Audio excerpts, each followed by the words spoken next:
día en que Dios tomó la batalla por su pueblo. Esta historia aumentará tu fe y te dejará perplejo. Todos ustedes saben muy bien que Dios ha ganado muchas batallas por su pueblo, dándoles la capacidad de vencer a los enemigos, incluso cuando eran mucho menos, como en la historia de Gedeón. Pero esta batalla aquí es única, porque el pueblo ni siquiera tuvo que luchar con sus armas y escudos. Es decir, Dios literalmente tomó la batalla. Pero ¿cómo sucedió? Los eventos que ocurrieron durante el reinado de Josafat, rey de Judá, nos ofrecen valiosa información sobre la importancia de poner nuestra fe en Dios en medio de circunstancias difíciles. En esencia, Josafat era un rey justo que se esforzaba por obedecer al Señor y llevar a los israelitas de vuelta a Él como su Dios. Él gobernaba en un reino del sur, mientras el malvado Acab gobernaba en el norte. Una mañana, Josafat se sorprendió cuando sus fuentes de inteligencia llegaron corriendo con la terrible noticia de que un vasto ejército viene contra ti desde Edom, al otro lado del Mar Muerto. Ya están en Hasezón Tamar, es decir, en Gedi. Esta alianza enemiga se encontraba en la orilla occidental del Mar Muerto, aproximadamente 24 kilómetros al sur de Jerusalén. El destino de Josafat y todo su reino estaba en juego. Una razón impactante para alarmarse. Si recibieras información potencialmente mortal, ¿qué harías? Alarmado, Josafat decidió consultar al Señor y proclamó un ayuno para todo Judá. El pueblo de Judá se reunió para buscar ayuda del Señor. De hecho, vinieron de todas las ciudades de Judá para buscarlo. Entonces Josafat se puso de pie en la asamblea de Judá y Jerusalén, en el templo del Señor, enfrente del nuevo patio, y dijo: Señor, Dios de nuestros antepasados, ¿no eres tú el Dios que está en los cielos? Tú gobiernas sobre todos los reinos de las naciones. En tus manos están el poder y la fuerza, y nadie puede resistirte. ¿No expulsaste tú, oh Dios nuestro, a los habitantes de esta tierra delante de tu pueblo Israel, y la diste para siempre a la descendencia de Abraham tu amigo? Vivieron en ella y construyeron en ella un santuario en tu nombre, diciendo: si nos sobreviene alguna calamidad, ya sea espada de juicio, peste o hambre, nos presentaremos delante de este templo que lleva tu nombre. Clamaremos a ti en nuestra angustia, y tú nos escucharás y nos salvarás. Pero ahora aquí están los hombres de Amón, de Moab y del monte Seir, a quienes no permitiste que Israel invadiera cuando vinieron de Egipto. Por eso se apartaron de ellos y no los destruyeron. Mira cómo nos están pagando, viniendo a echarnos de la heredad que nos diste por herencia. Dios nuestro, ¿no los juzgarás? Porque no tenemos fuerzas para enfrentar este gran ejército que nos ataca. No sabemos qué hacer, pero nuestros ojos están puestos en ti. Todos los hombres de Judá, con sus esposas, hijos e hijos pequeños, estaban delante del Señor. Entonces el Espíritu del Señor vino sobre Yahaziel, hijo de Zacarías, hijo de Benaía, hijo de Jehiel, hijo de Matanías, levita de los hijos de Asaf, en medio de la congregación, y él dijo: escuchen todo Judá y habitantes de Jerusalén y tú, rey Josafat, así dice el Señor. No teman ni se desanimen ante este gran ejército, porque la batalla no es de ustedes, sino de Dios. Mañana salgan contra ellos. Ellos subirán por la cuesta de Cis, y ustedes los encontrarán al final del torrente frente al desierto de Jeruel. No tendrán que luchar en esta batalla. Pónganse en pie, manténganse firmes y vean la salvación que el Señor les dará, Judá y Jerusalén. No teman ni se desanimen. Salgan mañana para enfrentarse a ellos, porque el Señor estará con ustedes. Josafat se inclinó rostro en tierra, y todo Judá y los habitantes de Jerusalén se postraron delante del Señor en adoración. Entonces algunos levitas de los coatitas y coraitas se levantaron y alabaron al Señor, Dios de Israel, con voz muy alta. Temprano por la mañana se dirigieron al desierto de Tecoa. Al partir, Josafat se puso de pie y dijo: escúchenme Judá y habitantes de Jerusalén. Confíen en el Señor su Dios y estarán seguros. confíen en sus profetas y tendrán éxito. Después de consultar con el pueblo, Josafat designó a hombres para cantar alabanzas al Señor y glorificarlo por su santidad al salir al frente del ejército diciendo: «Alaben al Señor, porque su misericordia es eterna». Cuando comenzaron a cantar y alabar, el Señor envió emboscadas contra los hombres de Amón, Moab y el monte Seir, que habían invadido Judá, y fueron derrotados.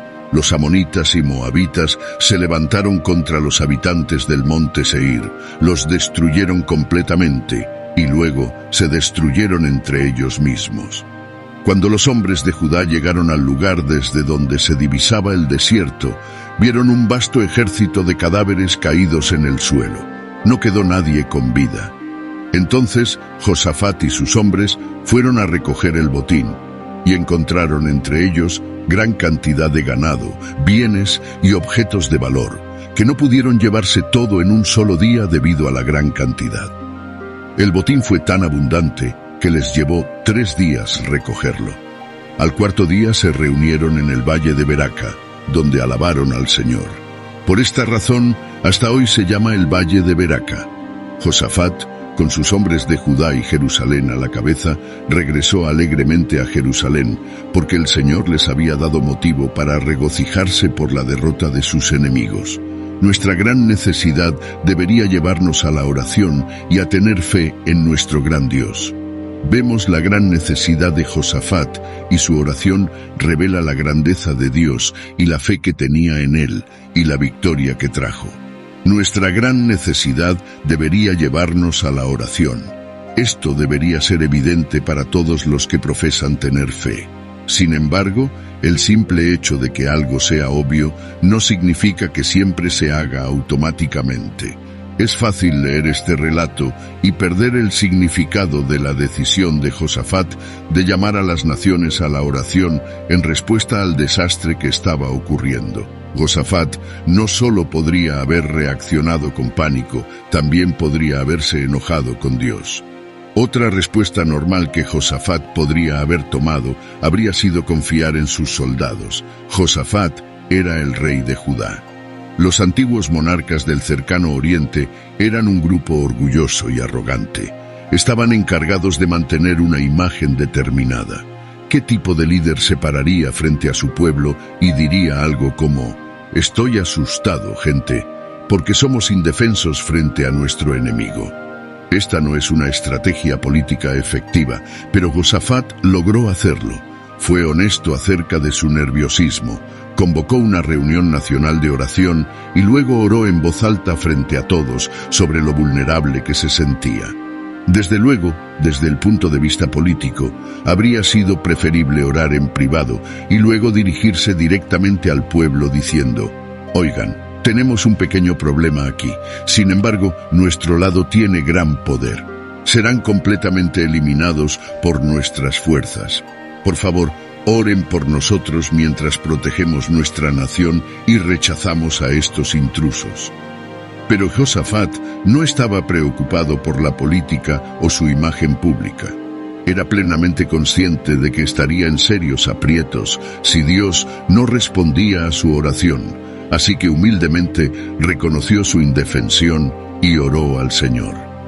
Si somos autosuficientes y nos negamos a reconocer nuestras necesidades, estaremos robándole a Dios la gloria que le pertenece. Sin embargo, cuando finalmente nos damos cuenta de cuánta ayuda necesitamos, entonces nos humillamos delante de Dios y oramos, no solo por nosotros mismos, sino también junto con otros cristianos, que pueden compartir nuestras cargas. Una vez que nuestras necesidades nos obligan a recurrir a Dios en oración, tenemos la responsabilidad de aprender a orar correctamente. La súplica de Josafat nos proporciona valiosas lecciones sobre cómo buscar a Dios en oración. Las dificultades que enfrentamos deberían motivarnos a buscar a Dios mismo, porque es a Dios a quien necesitamos. Él es nuestro proveedor completamente suficiente y la fuente de nuestra vida misma. Si tenemos a Dios y nos aferramos a Él, entonces, incluso si no somos liberados de nuestra crisis, podemos atravesarla como lo hizo Job. La oración de Josafat está llena de escritura. Comienza repitiendo las características de Dios, diciendo: Tú eres el Dios de nuestros padres, tú eres Dios en los cielos, gobernador de todos los reinos de las naciones. Tienes tanto poder y fuerza que nadie puede resistirte. ¿Por qué está diciendo todo esto a Dios? Luego procede a recordar las acciones de Dios, diciendo: Tú expulsaste a los habitantes de esta tierra delante de tu pueblo Israel, y se la diste para siempre a los descendientes de Abraham, tu amigo. Recuerda a Dios el pacto que hizo con su pueblo, que es escuchar sus clamores cuando están en tiempos de dificultad. Ellos están a punto de expulsar a Israel, no de su posesión, sino de la posesión de Dios. Finalmente, llama la atención sobre la capacidad de Dios para manejar el problema en contraste con la incapacidad de Israel. Esta es una gran oración porque depende mucho de las Escrituras. Se centra en Dios tal como Él se ha revelado en su palabra. Si oramos centrados en el tamaño de nuestros problemas, nuestra fe disminuirá. Sin embargo, nuestra fe crecerá si nos enfocamos en la grandeza de Dios y en cómo Él ha actuado a lo largo de la historia y en nuestras oraciones. Dios se complace en escuchar oraciones de fe en las que le pedimos que cumpla las verdades y promesas de su palabra. Tener fe en Dios significa ser obediente a su palabra.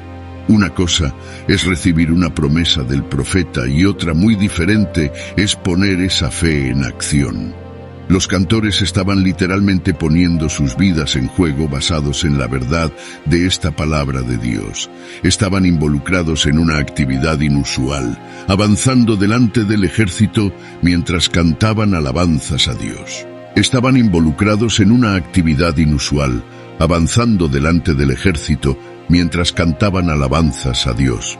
Su oponente era un enemigo formidable y bien armado. Mientras el pueblo del reino de Josafat se preparaba para embarcarse en lo que parecía una expedición insensata, Josafat les dio palabras de aliento diciendo: Pongan su confianza en el Señor su Dios y serán establecidos. Confíe en sus profetas, es decir, en su palabra y en el éxito. El hecho de que continuaron marchando es evidencia de que confiaron en lo que se les dijo. Esta entrega sirve como una representación de nuestra salvación. En la salvación no podemos hacer nada. Dios lo hace todo. Levántate y ve la salvación del Señor en su nombre. Incluso la fe es un don de Dios, por lo tanto, no podemos enorgullecernos. Efesios 2:8 y 9 dice: Porque por gracia sois salvos por medio de la fe, y esto no de vosotros, pues es don de Dios, no por obras, para que nadie se gloríe. Así como la fe del cantor se demostró en su marcha hacia la batalla, armado solo con canciones de alabanza, la fe genuina en Cristo como Salvador se demostrará en una vida de obediencia gozosa a su palabra. La fe que dice «yo creo», pero no resulta en obediencia, no es una fe salvadora. 1 Juan 2:3 y 4 dice: «Y en esto sabemos que nosotros le conocemos, si guardamos sus mandamientos. El que dice «yo le conozco» y no guarda sus mandamientos, el tal es mentiroso, y la verdad no está en él». La fe en Dios es recompensada por Dios. Todos los que sufren pérdidas por Jesús serán abundantemente recompensados en el cielo. Un sabio maestro observó que no importa cuán grande sea la presión, lo único que importa es dónde está la presión. Asegúrese de que nunca se interponga entre usted y el Señor. Deberíamos unirnos a Josafat en rechazar toda confianza propia y reconocer: «Oh Dios, somos impotentes y no sabemos qué hacer, pero nuestros ojos están puestos en ti». Nuestra gran necesidad debería llevarnos a la oración y a la fe en nuestro gran Dios. Enfrentar la hostilidad es parte de esta vida, y la verdad es que no se puede evitar. Por lo tanto, nuestro objetivo no debería ser buscar formas de escapar de las resistencias y oposiciones, sino más bien mantenernos fuertes o vencer cuando surjan. La razón por la cual Debemos tener el coraje de enfrentar situaciones hostiles, es porque Dios tiene una tierra prometida para cada uno de nosotros para poseer, y seguramente habrá gigantes presentes. Sin embargo, no podemos acceder al propósito de Dios para nosotros si preferimos correr y escondernos de esos gigantes. Sin duda, estas resistencias intentarán asustarte, pero es importante ignorar las tácticas de miedo del enemigo y avanzar hasta que la victoria llegue. ¿Recuerdas cómo David se plantó ante Goliat, confiado y desafiante? Era tan pequeño en comparación con este gran gigante que se le oponía, pero venció y entró en una esfera de influencia más alta en preparación para su destino como rey de Israel en aquel día, simplemente porque confiaba en Dios. Examinemos 5 principios que pueden ayudarnos a mantenernos firmes ante cualquier oposición. Número 1. Cree en Dios. Dios quiere que creamos en Él, sin importar las probabilidades que enfrentemos, porque en Él está nuestra fuerza. Isaac creyó en Dios incluso frente a una hostilidad muy dura, simplemente porque quería agua para sus cultivos y ganado. Eventualmente superó a sus adversarios y salió victorioso. Nuestros antagonistas pueden venir de diversas maneras, pero una forma segura de silenciarlos es aceptar la palabra de Dios, al igual que Isaac, hasta alcanzar la victoria. Número 2. Sé valiente. El papel de Dios es llevarnos a la victoria final, pero enfrentar con valentía una fuerte oposición es nuestra propia responsabilidad. Dios le dijo a Josué en Josué 1:3, «Te he dado todo lugar que pises con la planta de tu pie, como yo prometí a Moisés».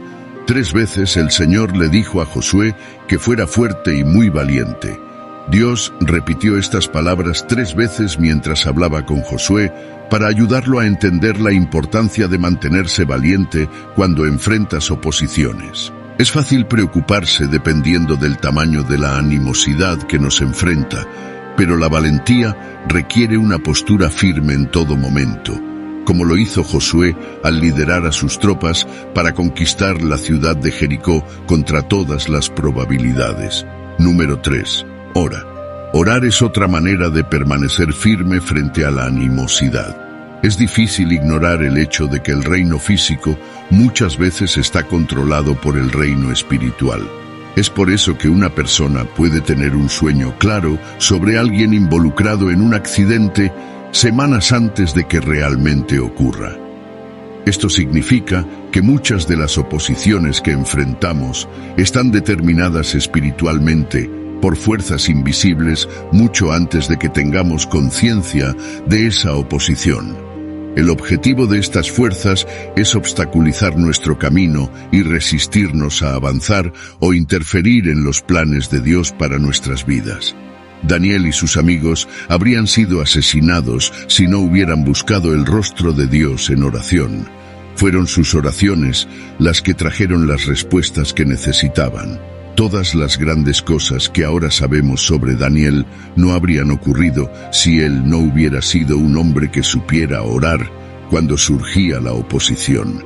Como Daniel y sus amigos, debemos permanecer firmes en el lugar de la oración para encontrar ayuda en nuestros momentos de necesidad.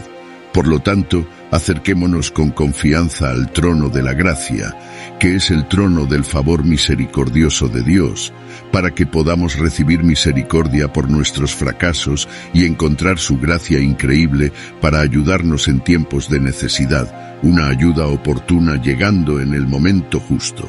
Número 4. Úese a palabras de sabiduría de la palabra de Dios.